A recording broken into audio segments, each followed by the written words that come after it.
ছাত্রছাত্রী আমার চ্যানেলে ভিডিওটি দেখার জন্য স্বাগত জানাই। তোমরা যারা 2024 সালে মাধ্যমিক পরীক্ষা দেবে তাদের জন্য এবিটিএ টেস্ট পেপার থেকে বাংলা বিষয়ে গুরুত্বপূর্ণ এমসিকিউ, এসএকিউ এবং ব্যাকরণের প্রশ্ন উত্তর নিয়ে আজকের ভিডিওতে হাজির হয়েছি। আশা করি ভিডিওটি শুরু থেকে শেষ পর্যন্ত মনোযোগ সহকারে দেখবে, তাতে অনেক উপকৃত হবে। তো চলো এবার শুরু করা যাক। প্রথম প্রশ্ন রয়েছে 1-1 নদের চাঁদের বয়স 30 বছর। 1-2 থেকে প্রশ্ন পান্নালাল প্যাটেল জন্মসূত্রে ছিলেন গুজরাটি। 1-3 প্রশ্ন বাইজির ছদ্মবেশে হরিদার রোজগার হয়েছিল 8 টাকা 10 আনা। 1-4 থেকে প্রশ্ন ব্যথানিত শব্দের অর্থ হচ্ছে এলোমেলো। 1-5 থেকে প্রশ্ন বজ্রশিখার মশাল জেলে আসছে ভয়ঙ্কর। 1-6 থেকে প্রশ্ন আফ্রিকা কবিতাটি যে কাব্যগ্রন্থের অন্তর্গত পত্রপুট। 1-7 থেকে প্রশ্ন চীনারা চিরকাল লিখে এসেছে তুলিতে। 1-8 থেকে প্রশ্ন পরিভাষা সমিতি নিযুক্ত হয়েছিল 1936 খ্রিস্টাব্দে। 1-9 দাগে প্রশ্ন ইন্টারন্যাশনাল শব্দটির পরিভাষা প্রবন্ধ অনুসারে হবে সার্বজাতিক। 1-10 থেকে প্রশ্ন সমাসবদ্ধ পদ ভাঙলে যে বাক্য বা বাক্যাংশ পাওয়া যায় তা হলো ব্যাস বাক্য। 1-11 থেকে প্রশ্ন কোন সমাসে উভয় পদের প্রাধান্য দ্বন্দ্ব সমাসে। 1-12 থেকে প্রশ্ন যখন গন্ধক হাওয়ায় পড়ে চিহ্নিত পদটির কারক হলো কর্মকারক। 1-13 থেকে প্রশ্ন সম্বন্ধ পদের বিভক্তি হলো র বিভক্তি। 14 থেকে প্রশ্ন 1-14 বাচ্য হলো ক্রিয়ার প্রকাশভঙ্গি। 1-15 থেকে প্রশ্ন ঘুড়ি ওড়ে এটি একটি কর্মকর্তৃবাচ্যের দৃষ্টান্ত। 1-16 থেকে প্রশ্ন সন্ন্যাসী হাসলেন আর চলে গেলেন বাক্যটি হলো যোগী বাক্য। 1-17 থেকে নির্দেশক বাক্য কত প্রকার, উত্তর হবে 2 প্রকার। 2 দাগে প্রশ্ন 2-1-1 লোভটা সে সামলাতে পারিল না, কিসের লোভ, উত্তরটা জেনে নেব। উন্মত্ত নদীর সঙ্গে নদে চাঁদের খেলা করা লোভের কথা বলা হয়েছে। এরপর আমরা জানব 2-1-2 ছেলের দল আনন্দে চেঁচিয়ে উঠল, কি কারণে চেঁচিয়ে উঠল, অদল বদল গল্প অনুসারে অমৃত ইসাবের নিজেদের মধ্যে কুস্তি লড়তে রাজি না হওয়ায় কালিয়া জোর করে অমৃতকে খোলা মাঠের মধ্যে নিয়ে গিয়ে ছুঁড়ে ফেলে দেয়। এতে কালিয়ার জিত হয়েছে ভেবে ছেলের দল আনন্দ হয়েছিল বা ছেলের দল আনন্দে চেঁচিয়ে উঠেছিল। 2-1-3 প্রশ্নটি হচ্ছে তুমি তো ইউরোপিয়ান নও, বক্তা কে, বক্তা হলেন বর্মার সাব ইন্সপেক্টর। 2-1-4 প্রশ্নটি হচ্ছে জগদীশবাবুর সম্পত্তি পরিমাণ কত ছিল। বিরাগীরূপী হরিদার মতে জগদীশবাবুর সম্পত্তির পরিমাণ ছিল 11 লক্ষ টাকা। এরপরে 2-1-5 প্রশ্নটি হচ্ছে সন্ধ্যাতারা পত্রিকার সূচিপত্রে তপনের পুরো নাম কী ছিল। সন্ধ্যাতারা পত্রিকার সূচিপত্রে তপনের পুরো নাম ছিল শ্রী তপন কুমার রায়। এর পরবর্তী প্রশ্নে আমরা চলে যাব 2-1-2 আঁকড়ে ধরেছে খড়কুটো। খড়কুটো বলতে কি বোঝানো হয়েছে, উত্তর হবে খড়কুটো বলতে অস্ত্রের বিরুদ্ধে গান কবিতায় কবি যুদ্ধ কিংবা মারণাস্ত্রের প্রয়োগে বিপর্যস্ত পৃথিবীর বুকে দিশাহীন মানুষকে খড়কুটো অর্থাৎ শুকনো ঘাস বা বিচালির মতো সামান্য কিংবা তুচ্ছ অবলম্বনকে আঁকড়ে ধরেই এর বিরুদ্ধে রুখে দাঁড়াতে বলেছেন। এরপরে পরবর্তী প্রশ্ন 2-2-2 প্রশ্নটি হচ্ছে চারি সখী চারি ভিতর 4 জন সখীর নাম কি ছিল, উত্তর হবে সমুদ্রকন্যা পদ্মার 4 জন সখীর নাম হলো চন্দ্রকলা, রোহিণী, বিজয়া, বিধুন্নলা।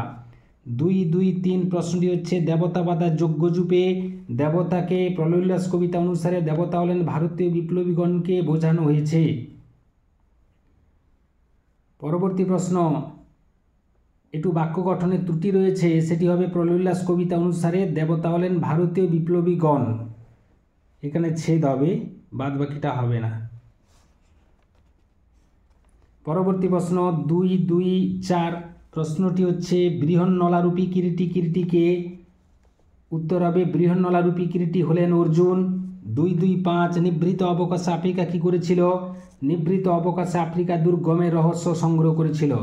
এরপরে 2-3-1 প্রশ্নটি হচ্ছে কখন বৈজ্ঞানিক সাহিত্য রচনা সুসাধ্য হবে।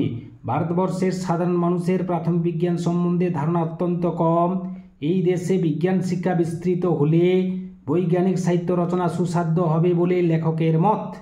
2-3-2 প্রশ্নটি হচ্ছে আলংকারিকদের মতে শব্দের ত্রিবিধ কথা কি। আলংকারিকদের মতে শব্দের ত্রিবিধ কথা হলো অভিধা, লক্ষণা এবং ব্যঞ্জনা। 2, 2, 3 প্রশ্নটি হচ্ছে খাগের কলম এখন কোথায় দেখা যায়? খাগের কলম দেখা যায় একমাত্র সরস্বতী পুজোর সময়। 2, 3, 4 লেখে তিনজনকে, তিনজন হলেন কালী, কলম ও মন। 2 এর 4 দাগে 2, 4, 1 প্রশ্ন হচ্ছে প্রয়োজ্যকর্তা কাকে বলে? যে কর্তা নিজে কাজ না করে অন্যকে দিয়ে কাজটি করিয়ে নেয় তাকে প্রয়োজ্যকর্তা বলে। শিক্ষক মহাশয় ছাত্রকে ব্যাকরণ পড়ান, এখানে শিক্ষক মহাশয় হলো প্রযোজককর্তা। পরবর্তী প্রশ্ন 2, 4, 2 প্রশ্নটি হচ্ছে একটি লক্ষণাত্মকরণ কারকের উদাহরণ দাও। উত্তর হবে শিকারী বিড়াল গোঁফে চেনা যায়। 2, 4, 3 প্রশ্নটি হচ্ছে ব্যাসবাক্য সমাসের নাম লেখো বহুব্রীহি। উত্তর হবে বহুব্রীহি যার, বহুব্রীহি সমাসের দৃষ্টান্ত। 2, 4, 4 প্রশ্নটি হচ্ছে সমাস শব্দটির আক্ষরিক অর্থ, ব্যুৎপত্তি অর্থ লেখো। সমাস শব্দের আক্ষরিক অর্থ হলো 2 বা ততোধিক অর্থ সম্বন্ধযুক্ত পদের একপদীকরণ। সমাস শব্দের ব্যুৎপত্তিগত অর্থ হলো সংক্ষেপ বা সংক্ষিপ্ত করা। 2, 4, 5 প্রশ্নটি হচ্ছে একশেষ দ্বন্দ্ব সমাস কি? যে দ্বন্দ্ব সমাসে সমসমান পদগুলির একটি বহু বচন জ্ঞাপক পদ সমাসবদ্ধ পদ রূপে গঠিত হয় তাকে একশেষ দ্বন্দ্ব সমাস বলে।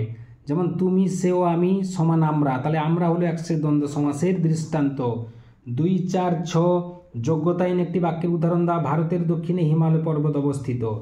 2, 4, 7 ক্রিয়া বিশেষণ খণ্ড বলতে কি বোঝায়?